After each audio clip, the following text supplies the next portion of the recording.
Oh, let's, here we go.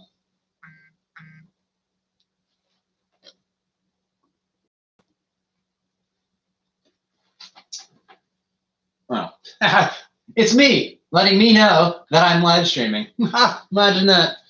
Oh, I can't keep track of myself some days. There we go, that's a little better. I'm trying things a little bit differently today.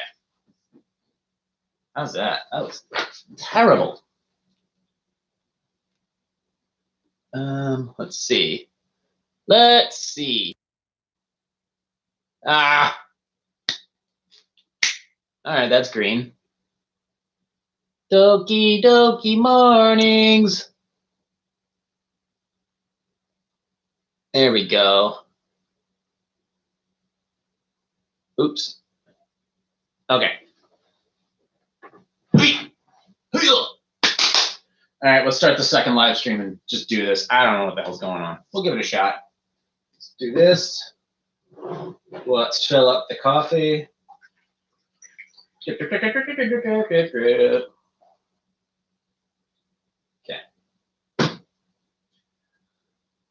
Whew, here's to us.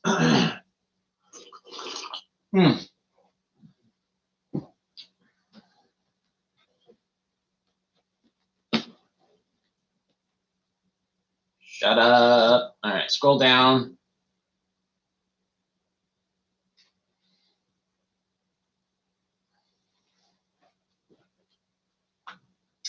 All right, let's fucking do this.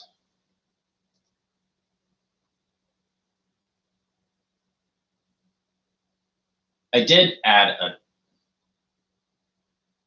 Go live anyways.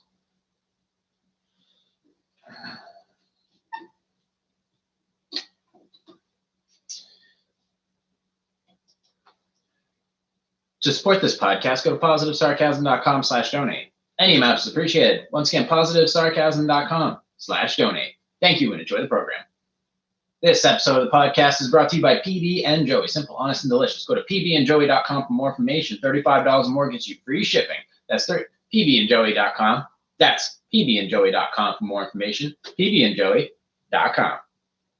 But in all seriousness, independent films have been a big part of the Adam Sandler ecosystem. From my first film, a fearless look into the American education system through the eyes of a privileged sociopath by the name of Billy fucking Madison. To my searing exploration of American college foosball and its manipulation of socially challenged athletes like the Mr. Bobby Boucher. I have tried to sell my truths with a truly independent spirit while also cashing some truly disturbingly large paychecks. Jay here, positivesarcasm.com, streaming live from the Spare Parts Studios. Happy Sunday, everybody. Fuck it. It's Fling It Sunday. Screw it Sunday. Fuck it Sunday. It's Sunday. Gonna get drunk on Sunday. No fucking football this weekend. Streaming live from the Spare Parts Studios. You can find me on YouTube, Positive Sarcasm Podcast. You can find me on iTunes, Stitcher, Google Play Music, Spotify, iHeartRadio, TuneIn, Podcast Addict, CastBox, and every other podcasting streaming platform in the world that supports RSS feeds just like mine. How you doing, everybody? How is your Sunday? I've got 1, 2, 3, 4 articles lined up. Actually, 5, and then some extra Q&A and also, okay, so yeah, 5 of those, and maybe 1 or 2 Q&As. Maybe. We'll see. It's Sunday leftovers, which means all the shit that was left over in the fridge from last week's podcast is getting dumped on your plate to shove in your fucking face on a Sunday.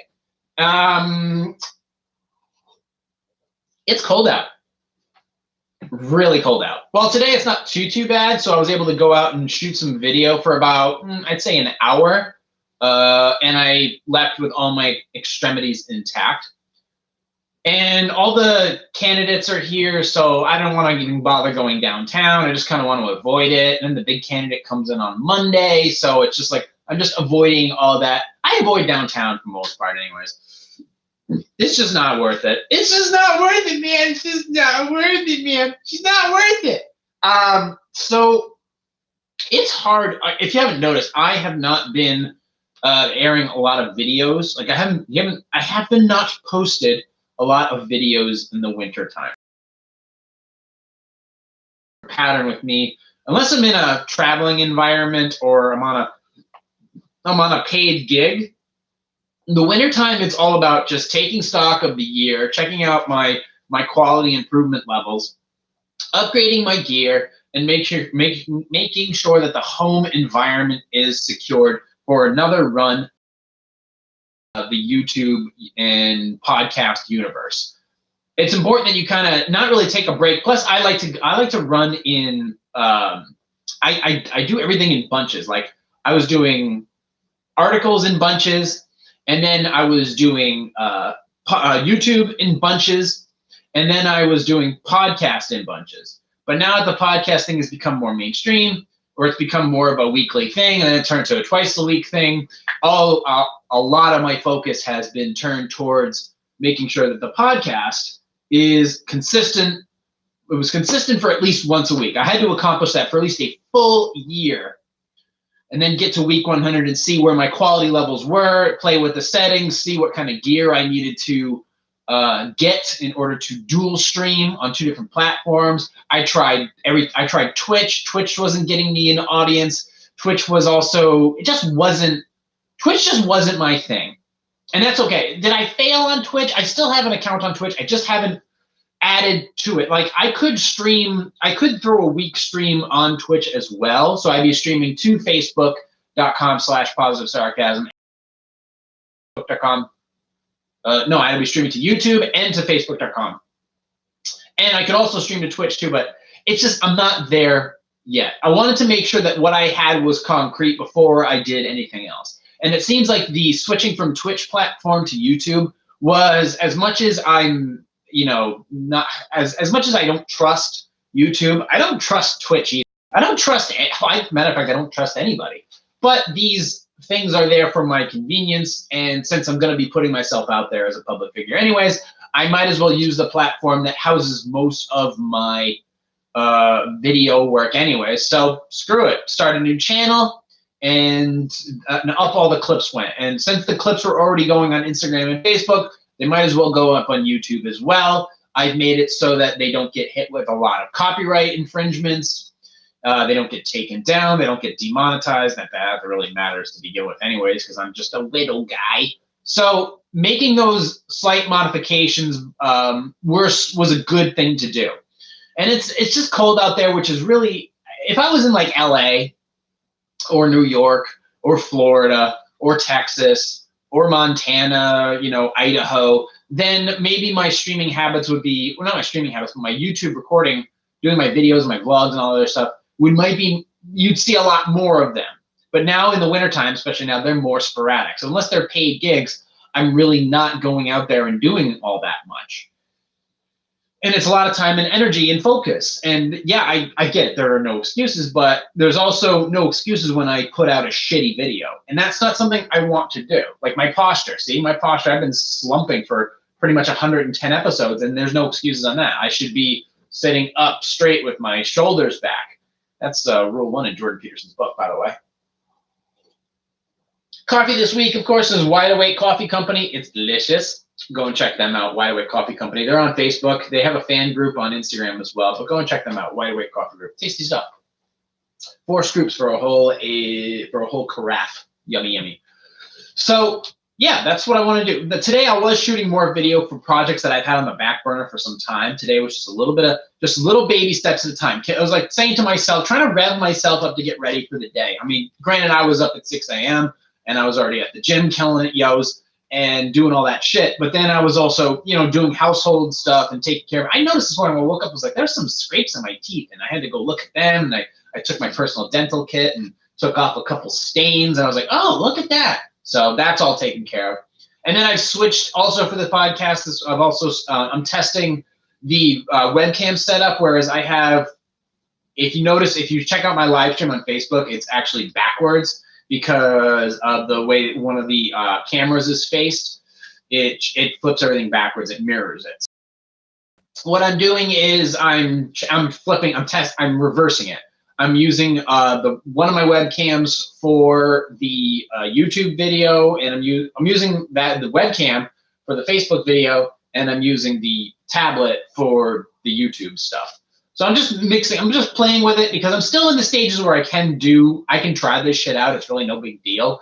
I'm giving that a whirl, and so far so good. Plus, I was having some connection issues. That was one thing I was having a severe problem with.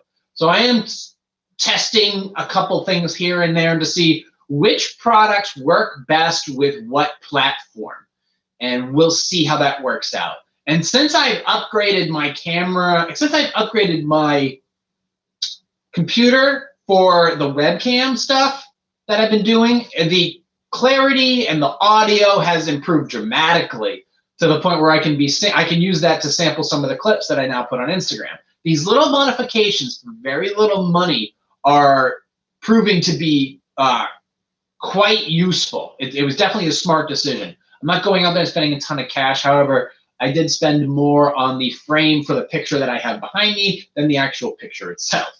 The picture behind me is from Doom Eternal, new video game that you can check it out a little bit up right above my head. And I'm just trying to fill out the busyness that is all of the stuff that's behind me. But anyways, rambling on to 9 minutes here into the Sunday Leftovers. Sunday Leftovers, if you guys are just joining me on this little adventure I call the PositiveSarcasm.com website and YouTube channel and the podcast and whatever else, blah, blah, blah.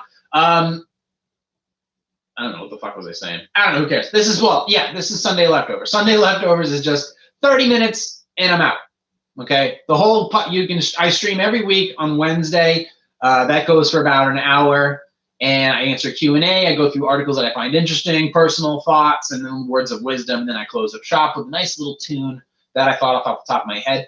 Now, Sunday is just all the leftover shit. It's the Chinese food that's left over in the fridge. That's what it is. And you know what? Sometimes it hits the tummy quite perfectly. Tummy. What am I, 12? Anyways, so I do want to read up on some articles. I don't even want to go into the notebook. Actually, what does the notebook have to say? The notebook is important. It has all my notes from the leftovers. I talked about old cars that people should be ashamed to own last week. It was according to some article on CNET, but I didn't really believe what he was talking about. Cars that maybe should go electric and maybe should stay gasoline. Now you are going to be seeing more, I think, depending upon an article I just read about Tesla having a problem not being able to produce more cars than they'd like to, for the simple fact that they don't have enough batteries. They're running low on batteries. Obviously, you have to, in order to get lithium ion, you have to mine for lithium ion. You have to import for lithium ion. It has to be a fair trade. Okay, it has to be shipped over. You have to have employees. So you have to do that.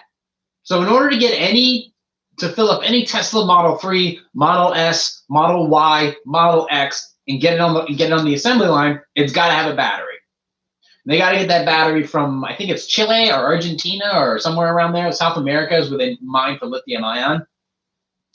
So that begs the question, if we can get more lithium ion batteries without disturbing the environment, which is anytime you mine for any mineral or element or compound, you're going to disturb the environment. But let's just say, to balance things out, if you are going to keep gasoline. You're going to keep gasoline because there's so many companies that thrives off it. I don't mean like, Castrol or BP, British Petroleum or whatever. Not those companies. I'm talking about the companies like that make all the bolt-on parts and stuff for my Mustang, or for Jeep Wranglers, or for Dodge Hellcats, or just the whole aftermarket parts industry. You can't put them out of business. That would be. Now the electric car, yeah, I know a lot of them can be. Here's a good thing about having all these aftermarket parts and all the options you have for aftermarket parts in the petrol industry. There's no monopoly on it. Whereas in the electric car industry, it's one company and one set of parts.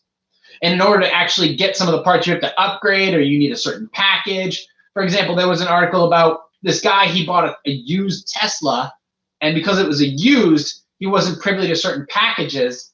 What was it? Let me see here. Yeah. Tesla remotes. Here we go. Remotely disables autopilot on used Model S after it was sold. Tesla says the owner can't use the features it says it did not pay for. Now, as much as I love Elon Musk, I'm not sure where that, how far, where does that keep going? Keep moving the goalpost here as far as, disabling this and that. What else can they disable? So I'm just curious, when you go and get a car, that's the one thing about the American dream is you get a car that you want, you design, you can build a car from the ground up. You can't build a Tesla from the ground up. Building an electric car from the ground up, there's no real aftermarket for that. But there is for gasoline engines. But I'm going to kind of steer this back here because I got to go back and read this whole article again before I commentate more on it. But the idea is you have way more options for aftermarket builds and aftermarket modifications with a gasoline car than you do with a Tesla or a Nissan Leaf or some other like a Honda Hybrid or something like that. Now, if we were to balance this thing out where we have a whole aftermarket we have a whole aftermarket industry for petrol, and then we eventually have a whole aftermarket industry for electric, what cars at that point should go fully electric?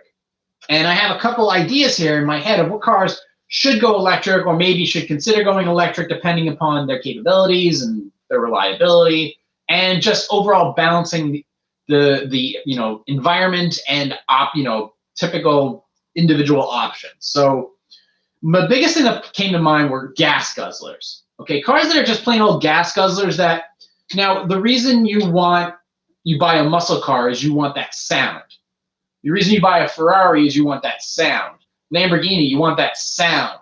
That primal, monkey that monkey that's all inside of us all. You want that primal feeling you get from driving these Shelby GT500s or these Chevy Corvettes. So, but you don't get that from driving a Cadillac Escalade or a Volvo or maybe even a Range Rover. So maybe some of these cars, especially considering their history of not being completely reliable, they should definitely consider going electric to maybe either increase their range, benefit the environment more, if that is possible. Those little things. So, okay, we'll start from scratch here. Some Range Rovers or some Land Rovers should maybe stay gasoline or diesel, such as like the Discoveries, the ones that you see out there in the African Safari. Those ones I think should actually stay. What the fuck? Hold on. Podcast. Talking about. Oh, I'm gonna not even worry about that. Okay, so fucking. All right, hold on. What is he talking about? All right, let's go into the Instagram universe here. Thank you for sending this. My electrician contractors will appreciate it. Fucking Crowley. Anyways, okay. Need a little laughter. Okay. God, this is good coffee. All right. Hey, Wide Awake Coffee Company, send me another pack. Appreciate it. It's only $10. All right, some Range Rovers should stay maybe gasoline or diesel based. They should stay with the petrol because maybe it's just better for them to be designed that way for reliability if they're out there on the African Safari or whatever. It might be easier to fix a petrol based engine out there in the barren wastelands of wherever they are. Whereas if an electric car, there's an issue there, you don't know how to fix it. So if you have a true out there in the wilderness, in the tundra, in the desert car, then it should be petrol based because it's easier to fix in a pinch. Whereas if you are just driving like a Range Rover Evo through the streets of London or something like that, maybe it should be maybe that particular model should be fully electric. Number one, you're not putting out any emissions. Number two, it's quieter. Number 3, you're probably going to get better range for it. And since the grids are going to have more charging stations in the future, that might be the proper balance for Range Rover. And I think it'll be good. And since these cars, first of all, Range Rovers are already heavy as shit anyways. So it would make more sense if they're already going to be heavy, you might as well just redesign their platforms to, and if anybody from Range Rover wants to dispute me on this, I'm welcome to, but I think maybe like the Evo or more they're more suburban type of cars, SUVs, should be maybe more electric, whilst keeping like the Discovery ones, the more, out there in the wilderness ones, should definitely remain petrol based. So that proper balance, I think, would be better. And since their cars are already expensive anyways, that should be an interesting split. I'd like to see more of that. I bet you will see more of that in the next 10 years.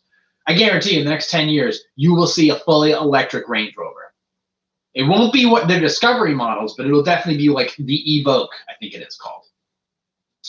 Family sedans. Family sedans are boring. Family sedans don't need to be, they don't need to be aggressive. Most family sedans, like maybe like an older Chevy Impala, okay, that's one thing, but the newer Chevy Impalas, or Ford Taurus is gone anyway. Ford has discontinued their sedan lineup altogether.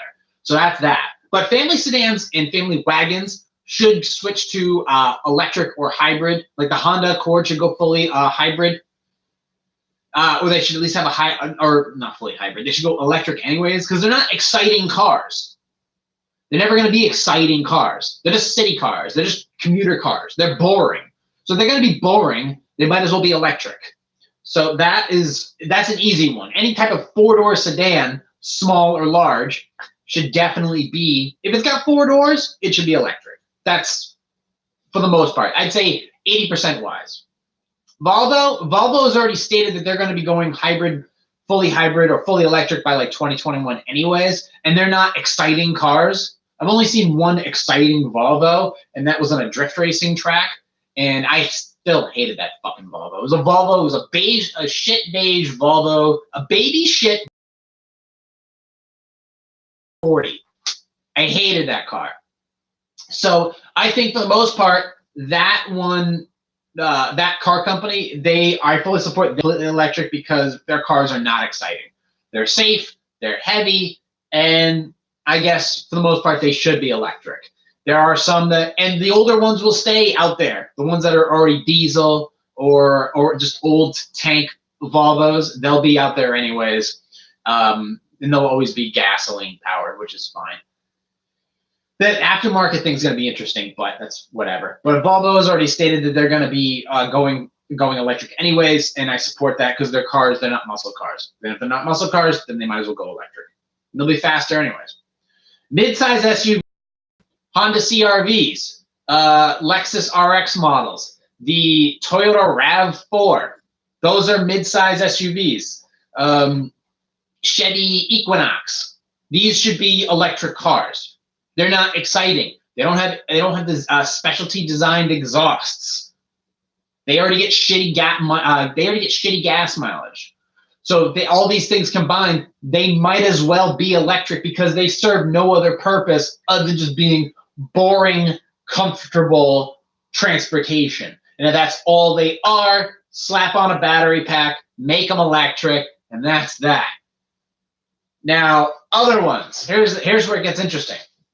Lincoln Aviators and Cadillac Escalades. These things are already going completely bonkers as far as the electronics inside of them, the comfort inside of them, and the older ones were pieces of shit. Like the Cadillac Escalades, Cadillac has already a problem with their reliability in their engines and their transmissions and some of their electronics. Now, I can't really vouch for what it is today, but I've seen a lot of complaints, and especially when they came out with the 3-liter engines back in the early 2000s when they switched over from all the modular and the Crown Vic and the Triton engine, and they switched over the engines. There was a lot of oil issues. There was a lot of, engine rebuilds or engine replacements. These things were shit boxes. And the electronic issues, God, oh my God. Now, I would hope that with Cadillac and Lincoln, although I would definitely go with the Lincoln over a new Escalade, I think with these cars, they weren't really known for being, they're not muscle vehicles. You don't need to hear their exhaust. I would be perfectly okay with these. First of all, they're gas guzzlers.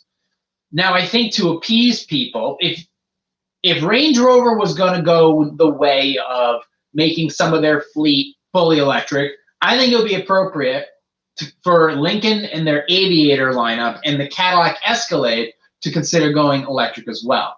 Now, they have like the Cadillac SRX and the STS, which some of those models should consider staying like muscle-based, hardcore petrol engines. But some of them, I think Cadillac should definitely consider making a lot of their fleet electric, as long as they know how to manage the electronics. Because, first of all, well, you know what? A great thought is, because I've heard a lot of complaints for their transmission. You don't have a transmission really in a electric engine. You don't. It's just one speed. Go. That's it. It's one speed. It's all one current. There's no gears. And if they're already sucking with their gearing and their transmissions are constantly failing or slipping or just sucking in general, then get rid of it. They're already heavy as hell. So just replace it with an electric vehicle. Replace the petrol ones that were failing to begin with, and they're already expensive. Make them electric. The STS, the two-door models, just get rid of that whole exhaust system altogether and subsidize all that weight with electric batteries and make them just electric. That'll definitely help the environment as far as emissions and things like that. Yeah, just go electric. I would agree. The Lincoln Aviator, same thing. They're just not known for trick. It's just, I don't care. For me personally, I love muscle cars. I love muscle cars. I love Italian supercars. I love Jaguars and stuff like that, but I don't think that the Cadillacs and the Lincoln Aviators just don't really serve me any purpose to trick out their exhaust. It does nothing for me. I think it's pointless. They're SUVs. And I think you would be more if you switched them over to just being electric. I think that would work for me. I don't know what your thoughts are on the matter. So, because here's the thing. The new Hummer is going electric. They just introduced it a couple weeks. They just did a teaser for it a couple days ago. And since the Hummer is going electric, I think that may be an indication that Cadillac is going to be going electric as well. And if the Hummer is a success, then the Cadillac will definitely go electric, and guarantee you that. And the Hummer, I think that's a good idea that it goes electric, because it would make no sense for that original gas guzzler to come back as is. But if it goes electric and it is a success, then I think you'll see Cadillac follow suit. And Lincoln definitely follows suit as well. And, well, I can't say for certain Dodge will. Can't say for certain Dodge will. You may see them go electric with their Durango, but I don't know yet. Now, the Mustang Mach-E that was just introduced. First of all, that's not a Mustang. I don't care what kind of badge you put on that. That's not a Mustang. Go ahead and Google the Mustang Mach-E. That is not a Mustang. Not at all. That's a Ford Escape with a pony badge on it. Not even close.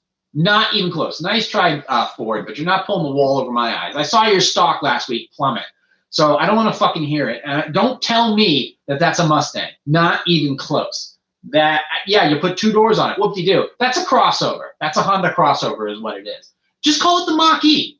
That's what you should do. It's like the Tampa Bay Devil Rays. You eventually just called them the Rays. That's what you should do with the Ford Mustang Mach-E. Just call it the Ford Mach-E. And it's an electric car, put a Ford badge on it, and we're done. I know you're trying to grab people's attention and make like this offshoot of the brand like you did with that in the 70s with that four-door Mustang. But guess what? It didn't work then. It won't work now. Just like socialism. It never fucking works. So just call it the Mach-E. And I think people will buy it. Actually, yeah, definitely people will buy it. If they have the money in their pocket, they will absolutely go after it. Nothing wrong with that. And then you'll have actually some spare cash to put into your Mustangs, which should, I think in most part, stay petrol-based, at least for now. Because you have the Shelby GT350, you got the Shelby GT500, those are petrol. You got the regular Ford Mustang GT, which is over 400 horsepower stock. And that's a lot of power. They are cruisers and crushers. Porsche is still, they got the Taycan, or the Taycan, I think it's called the Taycan. And then you got their other petrol-based engines.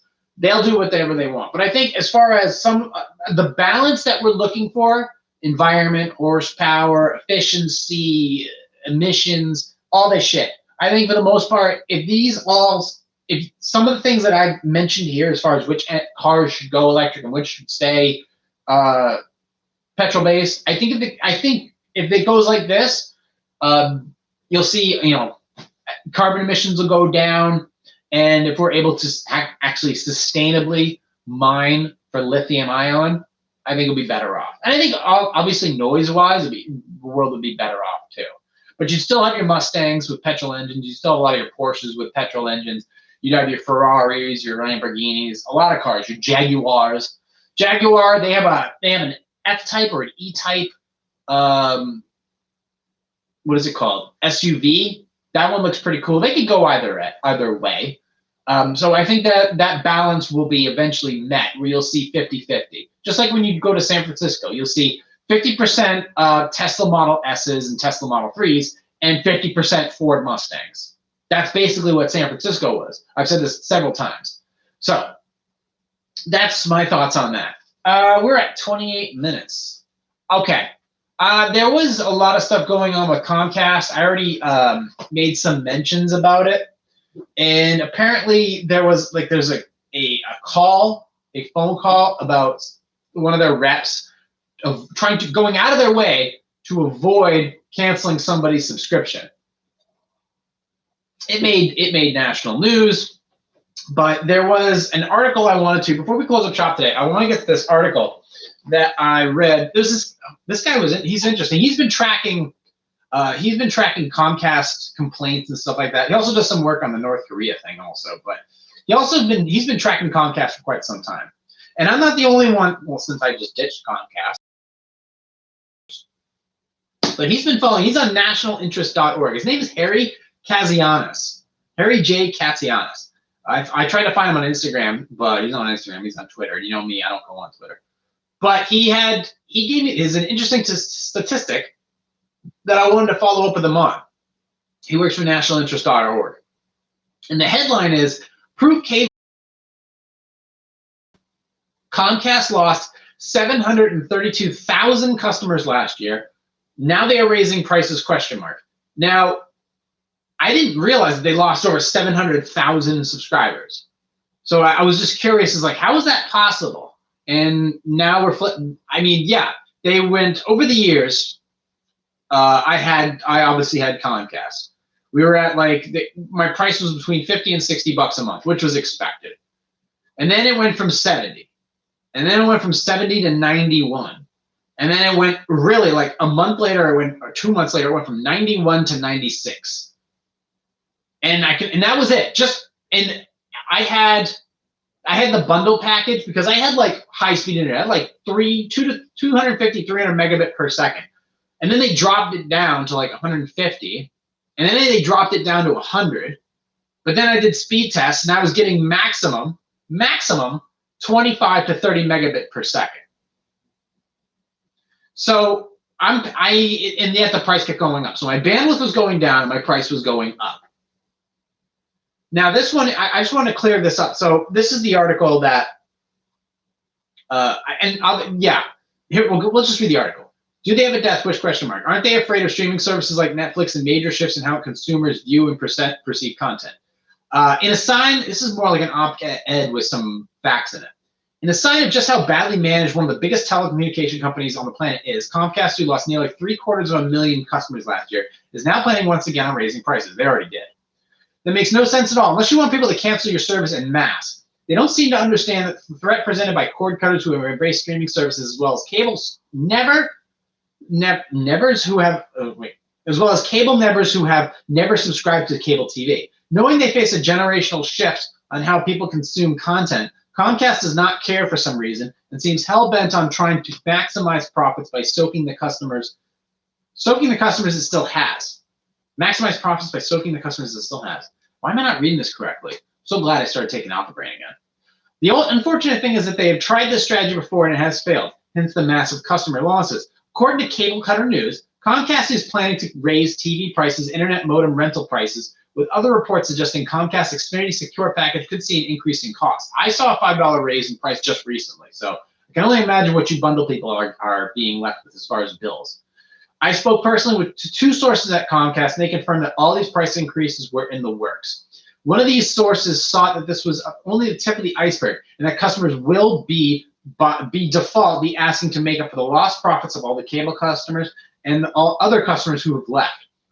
The thing that I am shocked at by all this, during my years in the cable TV industry, the worst news around the company that when a price increase was announced, we knew many customers would immediately start looking at competition and consider switching. This was especially true in late 2000s and early 2010s, when customers' choice thanks to AT&T and Verizon was coming to damage our bottom line dramatically. Call center reps knew to brace for tens of thousands of angry subscribers demanding new discounts, wanting to check over their bills for new ways to save and outright cancellations of services. The stress on many of these reps were severe, as many cable companies pay out commissions and bonuses based on how much money you can make on a customer per call or how much revenue you save per call. Imagine a customer is threatening to cancel service. That one transaction could determine hundreds of dollars in bonus money if you are close to your sales or retention goal. Explain why your call to Comcast or Verizon somehow was disconnected. The sad thing is those cable companies, while having made tremendous progress in advancing new technologies, trying to offer their customers more options, fail to see the number one reason, excluding generational shifts and preferences of why people keep canceling. Rising costs, sticking their head in the sand over this issue could literally be what I'm doing. And to be honest, it was one of the reasons I left the industry in disgust in the first place. So I kind of bumbled through that article. But yeah, they don't care. And this is the one thing where, due to demand, let me hear from my experience. This is the one thing I wanted to mention. Comcast or other cable companies have monopolies on their environments by being able to pay off and push other competitors out. They make deals with the cities and the towns and the regions that they service in. They buy out smaller communication companies, or they overcompete against them and drive them out of business. That's just true competitive marketing. Now, there are things like monopolies in areas and things like that, but Comcast does. In my particular area, we have two larger internet providers. One is Consolidated Communications, and the other is Comcast Xfinity. Now, Consolidated Communications is right down the road, and they were able to get my buddy who lives all the way down in the rural area of Derry. They gave him high-speed internet for like $30 or $40 a month. Okay, so he has all that. I live right down the road from them in a large suburban environment with all the cables going to my house. They were able to offer me 3 megabit per second. That's it. That's all they were able to offer me, because Comcast has a foothold on the area, on the territory, or they're just not running cable, or they're just not running their services up here. But Comcast does this all the time. Or Spectrum will do this, or maybe will do this, or whoever controls the LA area, Cox Communication. They'll buy out an area. They make deals with the city. And now that they have a foothold in that territory, they can provide as shitty a service as they want, and there's nothing that anybody can do about it because they're the only game in town. Now, my thoughts on the process is if you are living in a two-family home, or you live in an area where you're close to other neighbors and stuff like that, if you create a large enough community network, you can stream between two homes with one giant router with extenders, and now two families are paying for one service. Who gives a shit? If this cuts, whatever this allows for Comcast to lose money, to change their ways, and a community that comes together on common interests like that, and then that doesn't, because voting is not going to solve this problem. I mean, it could, but right at the immediate, it's not going to do it. But imagine if let's say 30% of people in a town came together and said, you know what, we live in this community, and between the two of us, say our Comcast bill was $160 a month. If we shared it between two homes, which you can do, believe me, you can do it, we now can split the bill $80 a pop. And then one of us can cut our service, which is totally doable. And then we'll just flip you guys the bill. We'll Venmo you $80 a month. Comcast can't say no. They can't. Not at this point. If they really want to start some shit, they can put a limit or they can do certain things. But the fact is nope, no can do. Imagine if 30% of people in an area started doing that. Imagine the amount of money that Comcast would lose or your cable provider would lose if that started happening. And the trend would be seen. There would be a massive reaction from Comcast, which would in turn cause a massive reaction by its customers, which in turn would cause a massive reaction by the community, which in turn would cause a massive reaction by the town administrators and aldermen, or whatever that word means, or the government of that community, the town council, mayor. Yeah. You see where I'm going with that?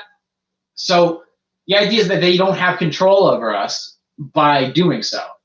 I mean, they lost 730,000 customers. Imagine if your cable bill went from $160 to $200 a month, and then it went up to $300 a month. Would you consider cutting cable then? Would you consider consolidating then? Make some serious sacrifices? It takes things like this to bring a community together.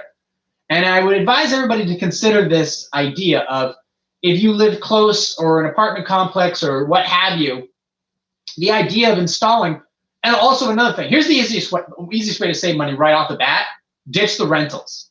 Get rid of the rentals altogether. Okay, ditch the rental equipment altogether. Get yourself like a Netgear Skyhawk or some type of higher powered signal device. Get some extenders, some range extenders. And now you could split the bill between another apartment or another house.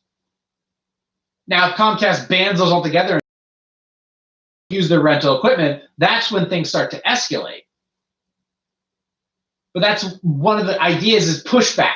You have to push back against these companies because they don't give a damn about us. They don't. They just want their money. They don't give a shit. And eventually they will lose.